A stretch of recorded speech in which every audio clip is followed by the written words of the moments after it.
Olá, alunos do quinto ano. Essa é a aula explicativa para a prova de segunda-feira, que será sobre língua portuguesa. O primeiro assunto da prova é leitura, compreensão e interpretação de texto. Então, eu preparei aqui um exercício para a gente fazer junto. O que é a leitura, compreensão e interpretação do texto? Bom, primeiro você tem que praticar a leitura. Pratique a leitura em casa. Tenha esse hábito de ler. Pegue um livro, leia em casa. Quanto mais você lê, você desenvolve a sua capacidade de interpretar um texto.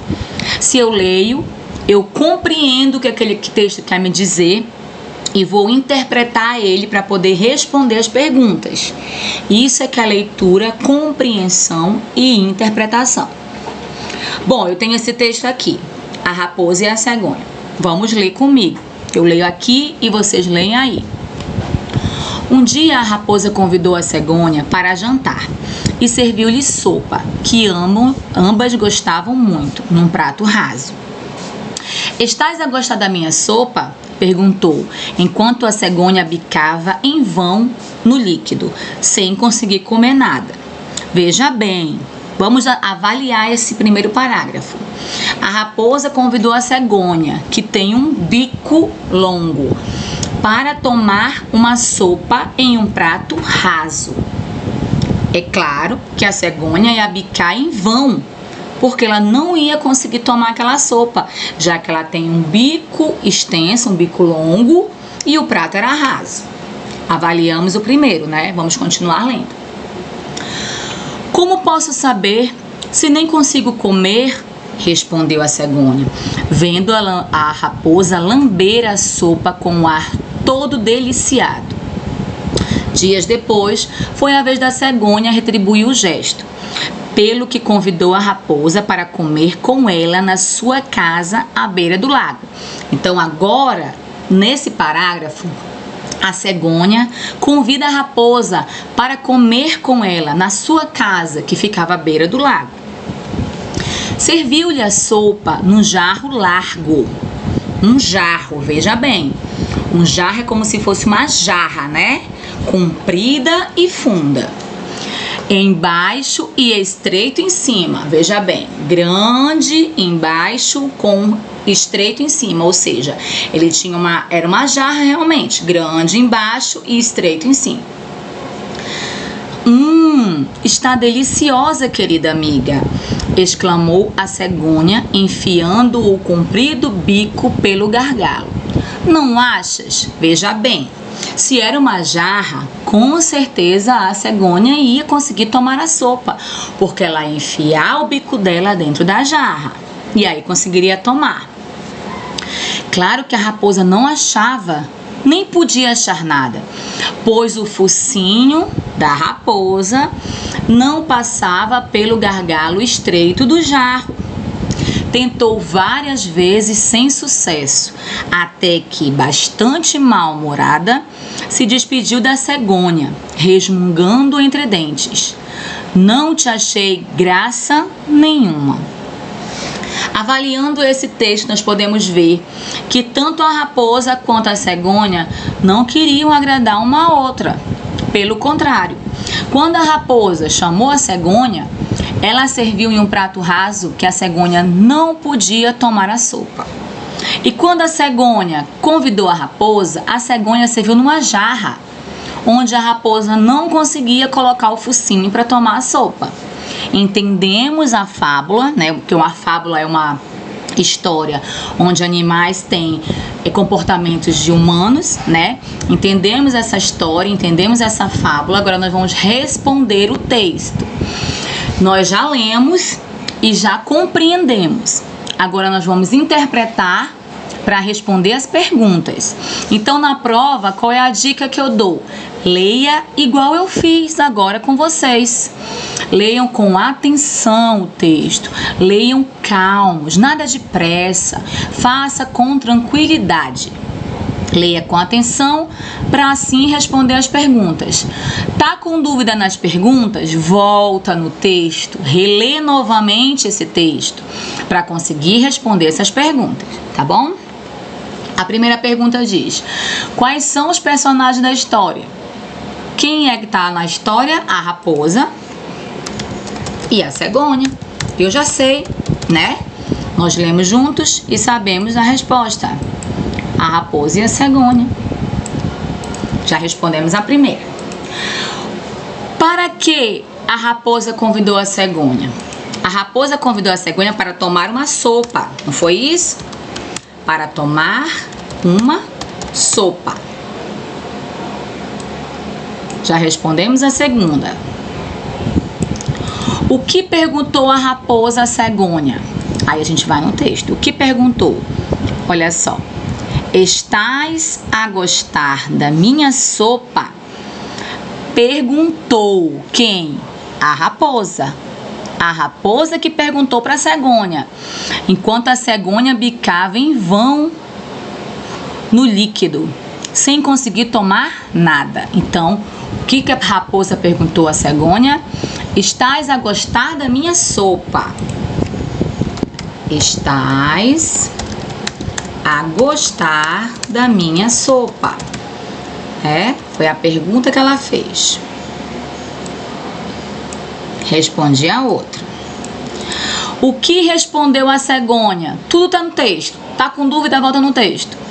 Como posso saber se nem consigo comer? Respondeu a cegonha. Tá vendo como tá no texto? Então ela disse o quê?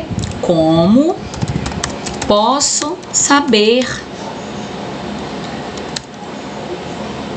se nem conseguir comer? Já estamos respondendo, tá vendo?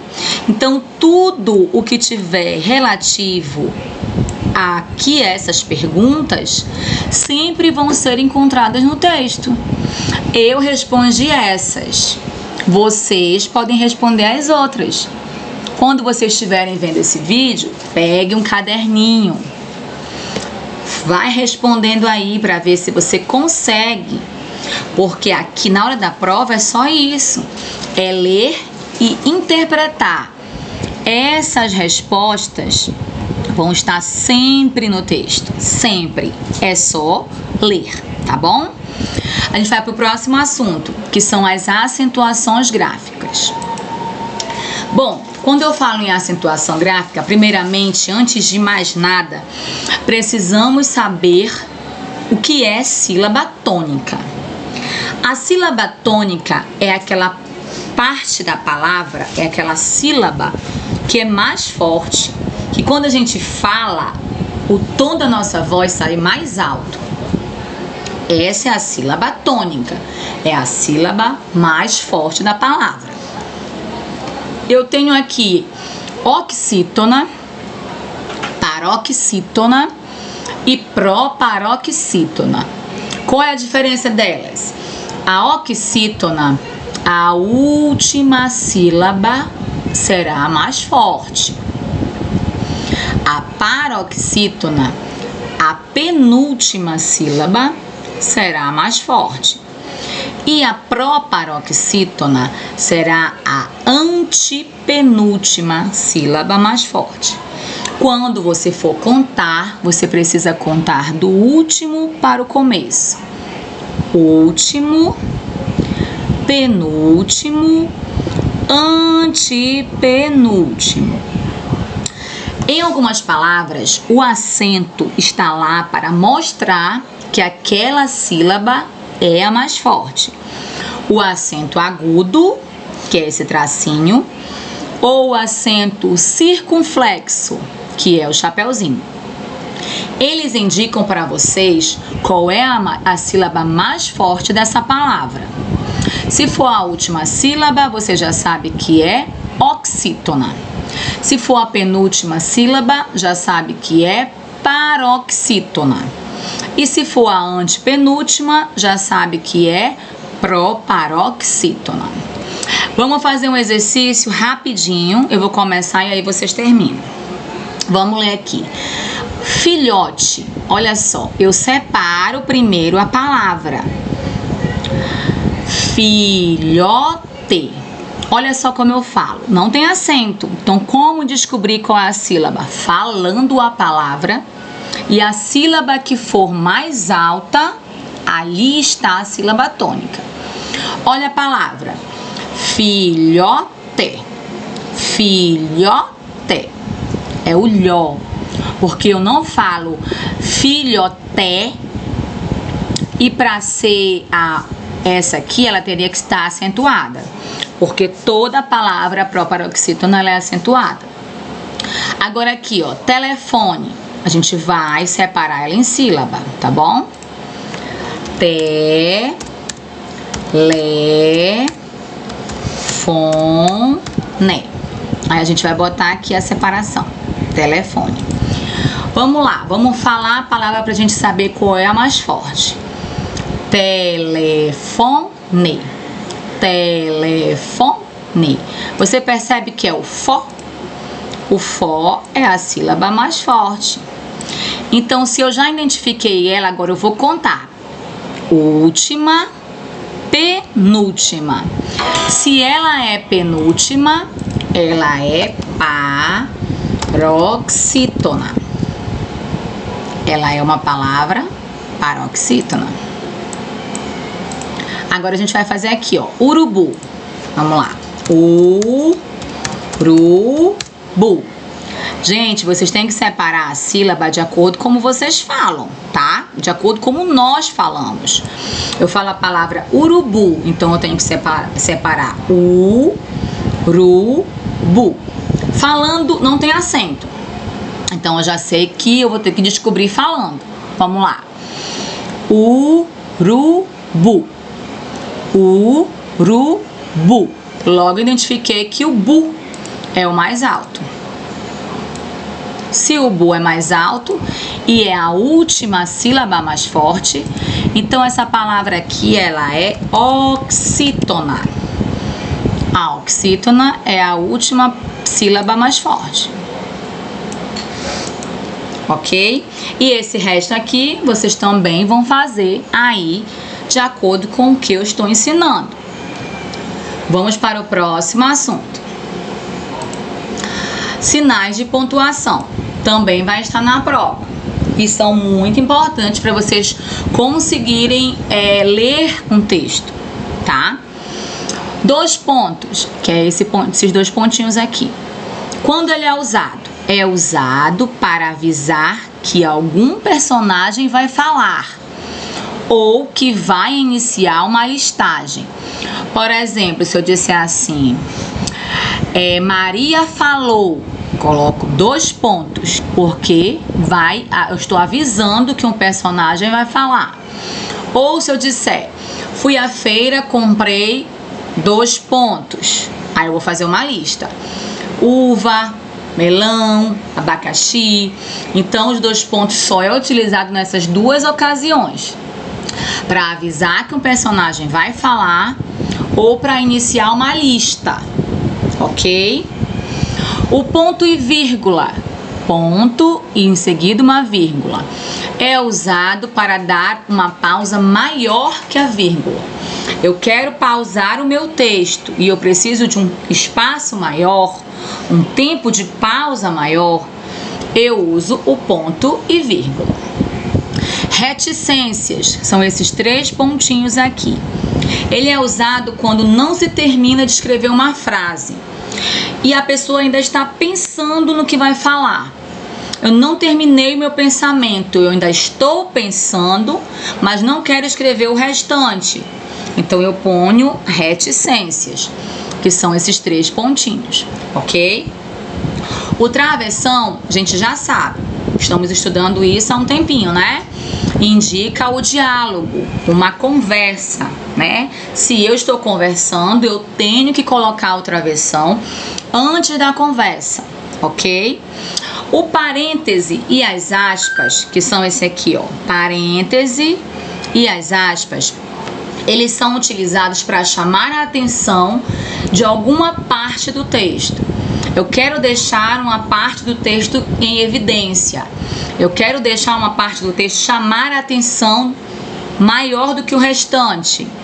Então, eu ponho parêntese ou as aspas, tá bom? Próximo assunto, vamos falar sobre adjetivos. Inclusive, vimos esse assunto na última aula. O que é o adjetivo? O adjetivo é uma característica. Pode ser uma coisa boa, uma coisa ruim, um modo de ser, um aspecto.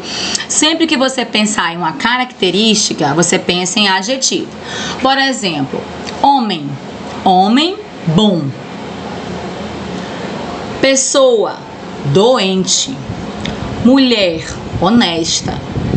Dia, chuvoso. Carro, sujo.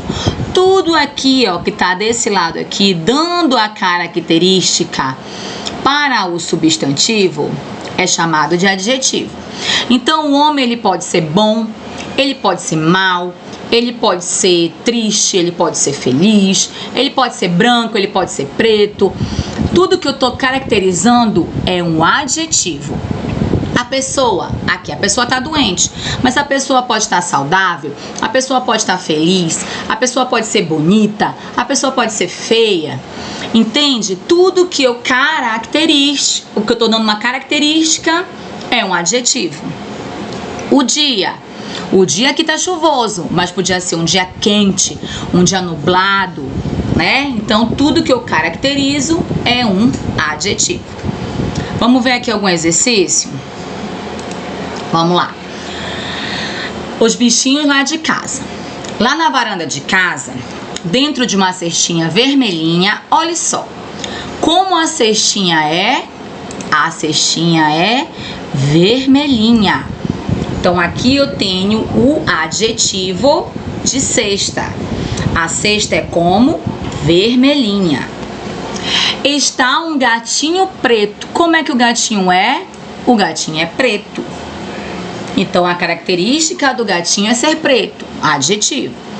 E o cachorro é peludo, outro adjetivo. Como o cachorro é? O cachorro é peludo. E a pata dele? A pata dele é fofinha. E o gorro do gatinho? O gorro é colorido. E o colete? O colete é branco. E o laço? O laço é florido. E o coelho? O coelho é fofão.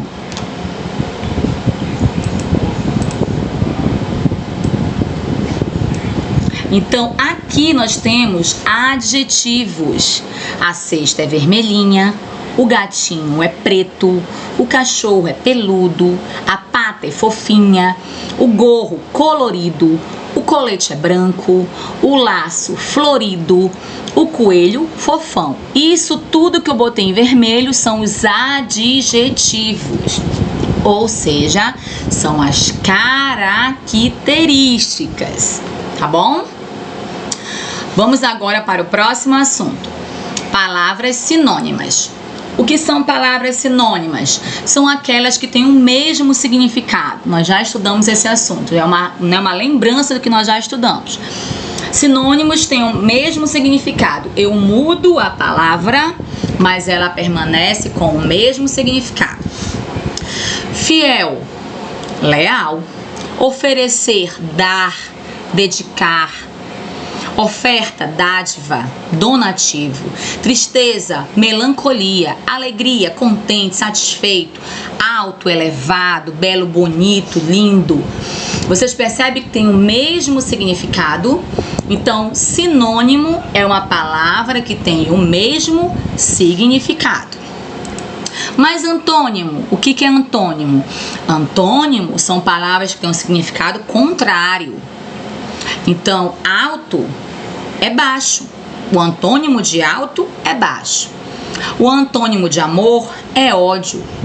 O antônimo de construir é destruir. O de dar é tirar.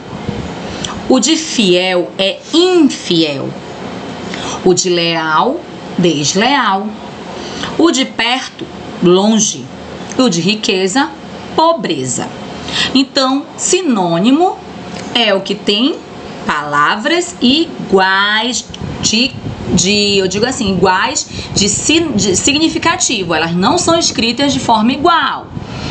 As palavras sinônimas não são escritas da mesma forma, mas têm o mesmo significado. A palavra antônima, ela tem um significado contrário. É o contrário daquilo. Se eu sou alto, o antônimo de alto é baixo. Antônimo é o contrário. Sinônimo é igual, o mesmo significado. Antônimo é o contrário. E o que é polissemia, que também vai estar na prova? Polissemia é uma palavra que ela apresenta vários outros sentidos. Eu dei um exemplo aqui. O gato, animal, comeu a ração que estava no pote. É crime fazer gato na rede de energia. Esse gato aqui, roubar energia. Aquele rapaz é um gato. O gato aqui veio como bonito. Você verifica que a mesma palavra, empregada de formas diferentes, tem sentidos diferentes. O gato, animal, comeu a ração. É proibido fazer gato de energia. E aquele rapaz é um gato. A mesma palavra, significados diferentes. É igual a palavra manga. A manga da sua camisa rasgou. E a manga estava docinha. A palavra manga tem dois significados diferentes. Então, polissemia é aquela palavra que ela pode ser empregada de outras formas com outros significados, tá bom? Bom, esses são os assuntos da prova. Eu espero que vocês, se tenham dúvida, voltem no vídeo. Eu vou passar uns exercícios além desses que eu passei e vamos estudar, porque essa prova é na segunda-feira.